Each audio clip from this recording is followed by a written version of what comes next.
A você que acompanha a TVI pelas suas multiplataformas, pelo app, pelo YouTube ou pela TV Cabo, seja bem-vindo a mais um encontro do Essa Gente Grapiúna. Programa que quer colocar em evidência a identidade de um povo, de uma gente, dessa gente, nossa gente Grapiúna. E como você já conhece, para iniciar os nossos trabalhos, nós temos um momento literário, apresentado por um jovem talentoso artista e grapiúna, Gabriel Xavier.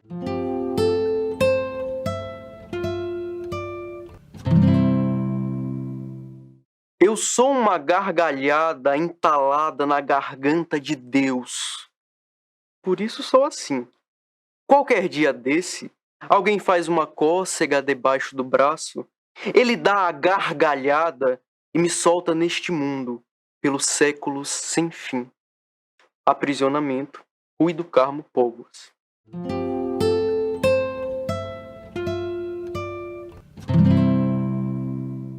Com muita alegria, nós recebemos a estrela maior do teatro, do cinema e da televisão da nossa região e com repercussão nacional e internacional.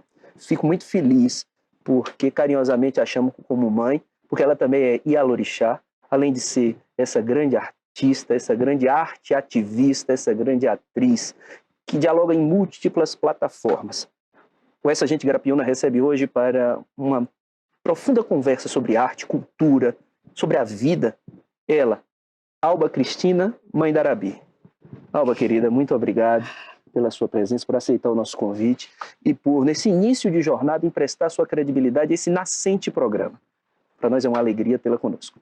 É uma honra minha poder estar aqui, atendendo a esse chamado. Rafael, você que é uma pessoa que vem da geografia e que tem tanto cuidado, tem demonstrado tanto cuidado, tanto respeito, tanta seriedade pela arte grapiúna. Oh, querida, nós agradecemos e eu tenho certeza que esse programa já é um documento histórico, porque tê-la aqui conosco, falando um pouco da sua trajetória, falando das repercussões do seu trabalho e falando da nossa gente, da identidade cultural do nosso povo, é por si só uma ocasião que precisa ficar registrada e reverberar em mentes e corações, e a TVI vai nos proporcionar isso.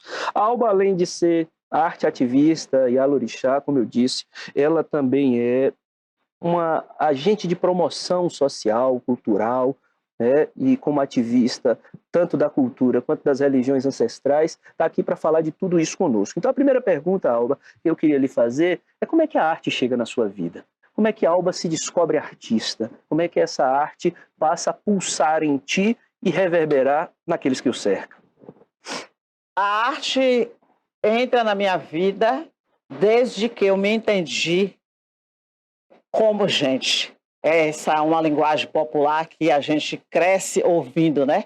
Que vem da nossa ancestralidade. Então, a arte entra na minha vida porque minha mãe foi a minha primeira diretora de teatro, quando eu nem sabia o que era teatro. Minha mãe lavadeira, e eu acompanhava ela na beira do rio para a lavagem de roupa, onde todas as amigas dela, as vizinhas também, lavadeiras, e elas começavam a conversar e eu chegava em casa e começava a interpretar essas mulheres. E eu ficava no fundo do quintal interpretando essas mulheres. O texto que elas diziam, as músicas que elas cantavam, as conversas, né? E não entendia muito, mas eu via que, eu percebia, a minha memória ancestral me mostrava que elas eram pessoas sofredoras, né? Mulheres pretas, lavadeiras, e que muitas não tinham nem marido e que sustentavam os seus filhos com as lavagens de roupa. E eu era taxada como louca, porque eu chegava no fundo do quintal e fazia essa interpretação, e minha mãe tinha o maior cuidado comigo. Inclusive, eu coloco sempre isso, que eu fui muito privilegiada nesse processo, porque minha mãe dizia: tome cuidado com minha filha, porque minha filha não é bem certa da cabeça. E eu ficava na frente do espelho, inclusive, fazendo essa interpretação. E quando eu ia levar roupa, né, as trouxas de roupa para as patroas de minha mãe, e que eu chegava naquelas casas que eu via uma estante com livros e via escrito poesia, né, eu pegava esse livro enquanto elas estavam fazendo ró de roupa eu pegava esses livros e ficava lendo as poesias, e eu já saía com uma poesia memorizada, e ia para casa e recitava essas poesias. Então, o teatro começou na minha vida assim. Minha mãe foi a minha primeira diretora de teatro. E que bom que a sua mãe a incentivou, porque se não fosse por ela, nós não teríamos a oportunidade de ter visto e vivido tanta coisa boa protagonizada por Alba Cristina. Alba, a arte é um ato político, inegavelmente. Você é alguém que nunca se omitiu. Você é líder na religião ancestral, no candomblé, é líder na arte. Você transitou aqui, transitou e transita há décadas, lidando com a arte e com a cultura nos seus mais variados momentos, sejam os momentos de maior fomento, sejam nos momentos mais delicados. Como é que você vê o cenário artístico e cultural da nossa região agora? Olha, eu não posso me furtar de dizer que o cenário artístico houve uma efervescência muito grande, né, quando eu comecei a fazer o teatro de rua, e comecei com José Delmo, e foi na época do prefeito Baldo Dantas. Eu não posso me furtar, nenhum artista da região pode se furtar da professora Ritinha Dantas, né? E toda a sua equipe, a professora Norma Vídero, a professora Yasmine Habib. Então, eu não posso me furtar. Atualmente, eu percebo que está faltando. Está faltando cuidado, está faltando atenção. Isso não é só de agora. Não é só de agora, tá? Há muito tempo. E agora eu percebo que há uma necessidade maior dos governantes, das pessoas que lidam com a cultura, prestar mais atenção, principalmente nessa nova gama de artistas que estão aqui na nossa região, né? Porque a nossa região nunca deixou nada a dever a lugar nenhum. Os artistas daqui, que saem daqui, fazem sucesso em qualquer lugar que chegam. É verdade, é verdade. Tanto faz no cenário do teatro, como no cinema, como na novela, não deixa a dever a artista nenhum. Em todos os segmentos, nas artes plásticas, na literatura, na arte culinária. Verdade. Todos os segmentos. Todos os segmentos. E nós temos, já virou lugar comum de dizer, Itabuna é um celeiro de artistas. Alba, você tocou no nome do nosso grande e querido José Delmo, e aí eu queria que você falasse para o nosso público, principalmente os mais jovens que não conhecem todos os artistas pelo nome. Já tinha um cordelista chamado Antônio Vieira, foi interpretado por Bethânia, e dizia assim, quisera que a juventude soubesse de qual o nome dos poetas populares. Então os poetas, os artistas, os atores, as atrizes populares e regionais, às vezes são desconhecidos e não estão nos livros escolares. E quisera eles estivessem nos livros escolares, né, os nomes dos poetas populares. Então você tocou o nome de José Delmo, mas eu queria que você mencionasse assim, eu sei que toda vez que a gente faz uma lista, deixa alguém de fora, não fiquem desconfortáveis, a memória nos trai. Mas eu queria que você dissesse alguns nomes de pessoas com as quais você trabalhou no início e foram assim um pouco dessa escola, né, que Itabuna produziu de grandes artistas e que continuam reverberando aí Brasil afora. Então, eu comecei fazer teatro para o público com Jailton Alves, que era num grupo de jovens de igreja, porque eu já passei por várias religiões até eu me encontrar realmente na minha. E depois veio José Delmo, veio Mário Guzmão.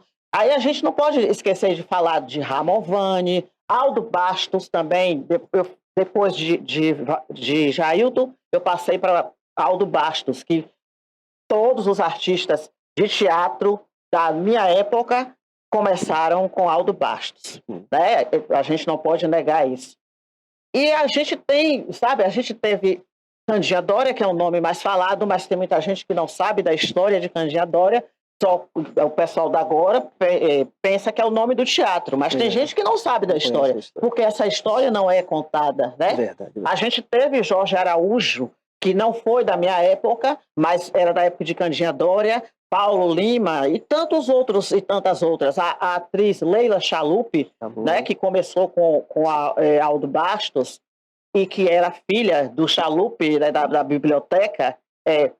São tantos os nomes que, se a gente for falar, a gente peca, mas a gente não pode esquecer essas pessoas. Exatamente. Sabe? Que, inclusive, tem pessoas que não fazem mais parte desse plano. É verdade. E tem muita gente que cresce sem saber dessas pessoas. E assim, muito da arte que hoje é realizada aqui é fruto, né, e é alimentada por essa trajetória, por essas raízes. Foram muitos dos novos artistas do teatro, da música, da literatura, que bebem dessa fonte para se nutrir e produzir arte aqui na região. Você tocou aí no assunto de ter passado por diversas religiões até se encontrar na sua religião. Como é que você chega ao candomblé? Como eu chego ao candomblé, eu chego através de um ogã da casa, que é Fadori, do Ilhaxé Ijexá, né, que é filho também de meu babá, que é Ajaladeré, conhecido no mundo acadêmico e no mundo civil como professor Rui Póvoas. E ele me convida para uma festa, né?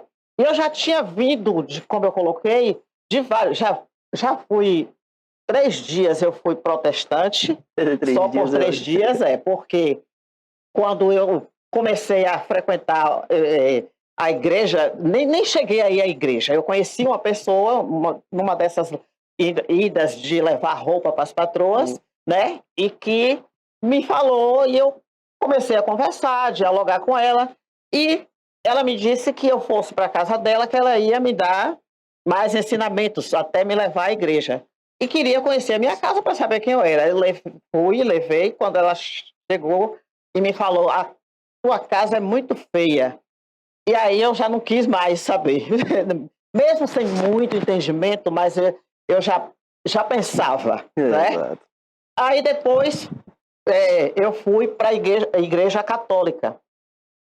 E a igreja católica me deixou muito frustrada, porque eu sou uma pessoa que eu venho de uma história de muita fome. Eu sempre conto isso e eu não tenho vergonha de contar hoje em dia, né? Porque dessa forma eu posso me aproximar mais das pessoas que acreditam, que conhecem o meu trabalho, assumindo a minha realidade. Claro, perfeito. E quando eu chego na igreja católica para receber uma hóstia, porque eu já tinha 3 dias de fome, e eu vou para receber essa hóstia para me alimentar, porque eu cresci ouvindo dizer que a hóstia é o corpo de Cristo. Então eu disse, vai passar a minha fome, né? Eu já tinha desmaiado, inclusive, de fome. E aí eu vou para a igreja católica, uma beata me vê indo, ela sabia, porque ela era minha vizinha, que eu não era batizada, porque era uma outra coisa também que eu resistia, toda a madrinha que minha mãe arrumava para mim, eu tomava enjoo, repudiava a pessoa. Isso eu entendo que a memória ancestral estava me dizendo o caminho que eu tinha, né? E aí eu vou para a igreja para receber essa hóstia na minha hora, porque era assim, não sei se hoje mudou, o padre pega a hóstia, botava na minha mão, e eu via ele botando na boca das pessoas de cor clara. Então eu achei que ele ia botar na minha boca, mas abri a boca e ele botou na minha mão. E quando eu boto a hóstia na boca, que eu volto, a beata vem, mete o dedo na minha boca e tira a hóstia. Né? E quando ela faz isso, eu tinha 11 anos de idade. Eu saí dessa missa, me acabando em lágrimas, chorei escondido para minha mãe não ver, não saber. Né? Eu senti muita vergonha disso. E nunca mais quis saber de igreja. Aí quando eu encontro o Fadori, que me convida para ir no terreiro, e que eu chego no terreiro, e que quando eu fui apresentada ao sacerdote, que hoje, não por acaso, é o meu babá, ele pergunta se eu quero ebô. Eu não sabia o que era ebô. E ele me mostra que é a comida, que é o milho, que as pessoas de fora chamam canjica, que é o milho de fazer o munguzá, que é a comida de Oxalá, né? E quando ele me oferece, e ele não me pergunta de que religião eu era, nem de que família eu vinha, ele nunca tinha me visto na vida, e que ele me oferece, e que eu, nesse dia, inclusive, já trabalhava, né? já fazia teatro, mas o artista, como a gente sabe, não recebe, né? Isso. Mesmo estando em algum setor, atrasa o salário, porque as pessoas acham que artista não precisa comer, nem beber, nem vestir, né? E nesse dia eu estava eu não tinha jantado, né? E eu me alimento do ebô sem eu ser questionada se eu era batizada, se eu tinha religião, qual era a minha família. Então, nessa hora eu disse, essa é a minha religião. e estou até hoje. Um acolhimento, né? E trazer para junto, cuidar. Gente que cuida de gente. Sim. Perfeitamente, Alba. Eu estou sensivelmente emocionado com esse depoimento. Alba, vamos falar agora do seu trabalho. Nosso tempo é curto, queria aqui passar a tarde toda te ouvindo, conversando contigo, e eu acho que quem está acompanhando essa entrevista está sentindo assim essa mesma boa energia. Mas o tempo é breve, então, depois desse primeiro momento do teatro aqui em Itabuna e região, o diálogo com esses grandes artistas, o contato com esses diretores que pavimentaram esse caminho e estabeleceram essa troca de aprendizado contigo, você vai para a televisão. Aí você brilha em diversas participações na TV. Nós vamos falar do cinema também, mas primeiro vamos pensar na televisão. Que trabalho mais te marcou? O que mais você se lembra? Passa em retrospectiva esses trabalhos para aqueles que estão chegando agora no universo da cultura e da arte, também tenham conhecimento de quais foram os seus principais trabalhos na TV e como é que você colocaria esses trabalhos em termos do que você aprendeu com eles, do que você gostaria de dividir com o seu público para com esses trabalhos. Olha, na TV, na televisão, eu só tive uma participação. Mas no cinema eu já tive várias participações, né? E um dos filmes que me emocionou muito eu ter participado, inclusive esses filmes todos que eu fiz, foi através de Elson Rosário, né? Que é produtor e que sempre fez questão de levar os artistas Grapiúna para os trabalhos que ele é convidado. Fazer um parêntese só para mandar um abraço para Elson Rosário, para todos os produtores que valorizam o artista da nossa região, em tempos em que há uma desproporcionalidade de investimentos entre o artista local e o artista nacionalmente conhecido. Porque não basta a quantidade de artista, tem que se ver proporcionalidade de investimento, porque você paga um valor exorbitante e paga menos de 10% para dezenas de artistas da nossa região. Para ilustrar, 700 mil para um, 80 mil para 22. Então, é uma conta que não fecha. É isso. Então, na TV, eu tive uma participação no Velho Chico, né? E tive a oportunidade de contracenar perto de grandes artistas, inclusive o Rodrigo Santoro. Né? Nessa mesma TV, Carlos Betão estava, mas eu não tive a oportunidade de estar perto. Fagundes também? Sim, sim. E no cinema, o filme um dos que mais me emocionou foi o do Padre Antônio de Oliveira, a história do Padre Antônio de Oliveira, com o Papa do cinema europeu, Manuel. E tem outros também. Eu tive a oportunidade de participar de uma série que Everton Barreto me dirigiu. Ele mora em Londres e me dirigiu de Londres, né, aqui. Eu tive a oportunidade, estou tendo, que inclusive está passando uma série no canal O Curta, né, que é da diretora Betis de Paula, do Caminho dos Orixás. Sim. Onde ela fala também da minha história, e o filme também de Everton Barreto fala também da minha história no axé. E tem mais dois que vai sair, que é um de Henrique Dantas e Cláudio, que eu fiz esse ano agora. E todo lugar que me leva para esse segmento que é da sétima arte me deixa feliz, me deixa contente. É uma realização. E para nós é uma representatividade, porque é gente grapiúna, talento da nossa terra reverberando pelo Brasil e pelo mundo. E no período da pandemia, um documentário, A Bebê Ancestral. Sim, o A Bebê Ancestral, que foi um trabalho de Paulo Ferreira, que Sim. inclusive é um filho meu de axé, e que está sendo assim premiadíssimo, inclusive, né? Fora do Brasil. Exato. Vamos fazer o nosso registro também a Paulo. Nosso abraço, Paulo, e nossas congratulações pelo seu trabalho. Um cinegrafista, fotógrafo, produtor de audiovisual aqui da nossa região, que tem levado o nosso trabalho e a cultura da nossa região para fora do Brasil também. E esse documentário tem sido premiado, produzido no período agudo da pandemia e agora lançado e recebendo aí aplausos da crítica e do público. Alba, querida, o que é ser grapiúna? Ser grapiúna tem dois parâmetros, né? Tem o grapiúna, as pessoas grapiúnas que são da pobreza, né? Da fome, e que enriquecem muita gente, muitos coronéis, E tem o Grapiúna, que são os filhos dos coronéis, porque o coronelismo, mesmo a Mãe Natureza tendo mandado a vassoura de bruxa para dar um certo ensinamento, mas não acabou, ainda existe. E tem o Grapiúna artista, que continua desrespeitado, desvalorizado por décadas. Verdade. Né? Eu acho que... E a gente continua acreditando e continua fazendo.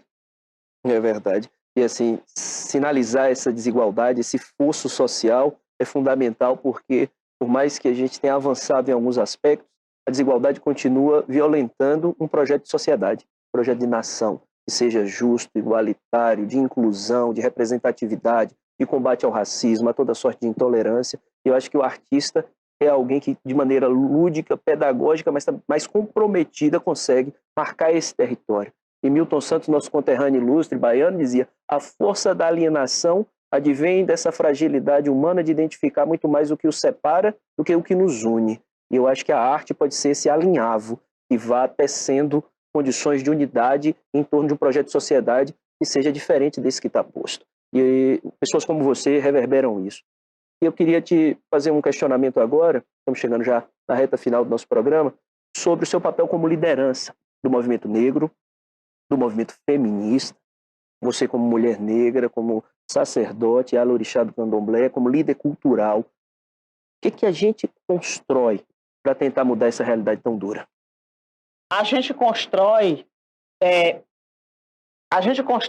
reafirmando o que a nossa ancestralidade, o que a nossa mãe África deixou para a gente, e que a gente aprendeu ouvindo e continua aprendendo dos mais velhos, e principalmente das mais velhas, que são as mulheres. A gente reafirma através dos ensinamentos das nossas orixás, de Maioxum, de Inhansã, de Iemanjá, né? De Nanã, de Vó Nanã. E através desses ensinamentos a gente vai repassando, principalmente para as crianças. Perfeito. Porque não existe um espaço para educar melhor as nossas crianças do que um terreiro de candomblé. Um terreiro de umbanda, um centro espírita, porque a gente trabalha, sobretudo, com a natureza, respeitando a natureza do outro.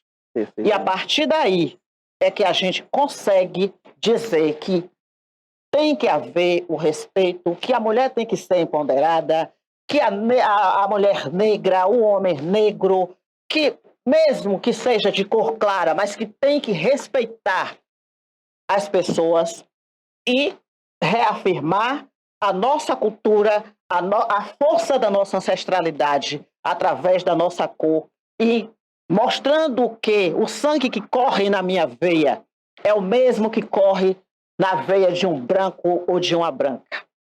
É dessa forma que a gente faz, por essas entrelinhas. Perfeitamente. E a você que nos acompanhou até aqui, essa fica sendo a deixa para o retorno de Alba Cristina ao nosso Essa Gente Grapiúna, porque uma conversa como essa não pode se esgotar em um único encontro, né? Então, Alba, eu queria que você dissesse suas redes sociais, você se lembra aí de cabeça o Instagram, como é que acha lá, para o pessoal lhe seguir, né? Eu sou péssima, mas assim, é Alba, _, né?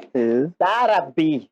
Repete aí. Alba Darabi no Instagram, você vai encontrar a Alba Cristina por lá, vai segui-la, vai acompanhar os trabalhos dela e vai poder estar mais próximo dessa grande referência da nossa arte e da nossa cultura. Alba, para encerrar, nós temos aqui a Gamela Cultural.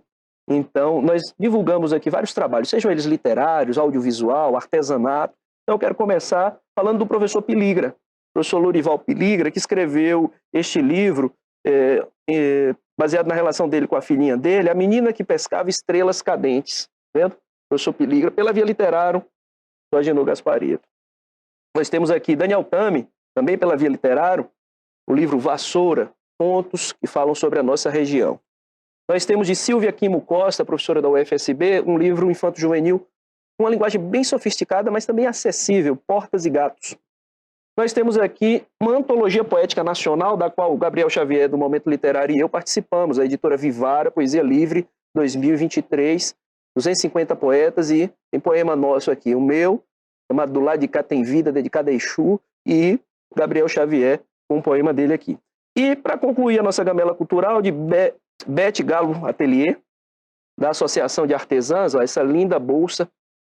Você segue aí no Instagram, @BethGaloAtelier, confere peças únicas e exclusivas do ateliê de Beth Galo. Toda semana vocês sabem que nós trazemos aqui alguém da Associação dos Artesãos para dar visibilidade a esse trabalho. E aí eu vou lhe presentear algo com esse belíssimo acessório aqui. Você que é uma pessoa que é tão estilosa. Então, confere lá em Beth Galo Atelier e vocês vão adorar o trabalho dessa artesã e da cooperativa dos artesãos. Depois da nossa gamela cultural, vamos passar para a Alba fazer suas considerações finais. E aproveitando, Alba, fala da campanha que nós estamos começando aí, você está capitaneando. Então, houve uma torrência, nós sabemos da torrência que teve o ano passado, né, e esse ano também, e do ano passado o terreiro, a Ladeia Ijexá, foi prejudicado, mas não tanto quanto casas que foram levadas da comunidade.